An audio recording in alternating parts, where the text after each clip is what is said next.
বিগত ফ্যাসিস্ট আমলে লুটপাটের স্বর্গরাজ্য থেকে দেশ এখন গণতন্ত্রের মহাসড়কে চলছে, এমন মন্তব্য করেছেন আইন, বিচার ও সংসদ বিষয়ক মন্ত্রী মোহাম্মদ আসাদুজ্জামান। সকালে চট্টগ্রাম জেলা আইনজীবী সমিতির উদ্যোগে নবাগত প্রায় ১২০০ আইনজীবীর দক্ষতা বৃদ্ধি প্রশিক্ষণ কর্মশালার উদ্বোধনী অনুষ্ঠানে তিনি এসব কথা বলেন। গণতন্ত্রের এই যাত্রা ব্যর্থ হলে ২৪-এর শহীদরা ব্যর্থ হবে, সেই সাথে ৭১-এর স্বাধীনতাও ভুলুণ্ঠিত হবে বলেও জানান তিনি।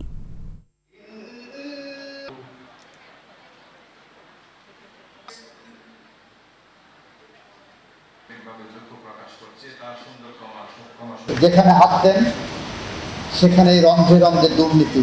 মহাপরিকল্পনার অংশ নিয়ে আমরা যে পথ ধরে এগিয়ে যাচ্ছি, সেই পথে আপনাদেরকে আমরা আমাদের পাশে চেয়েছি, সাথে চেয়েছি, সামনে চেয়েছি, পিছে চেয়েছি।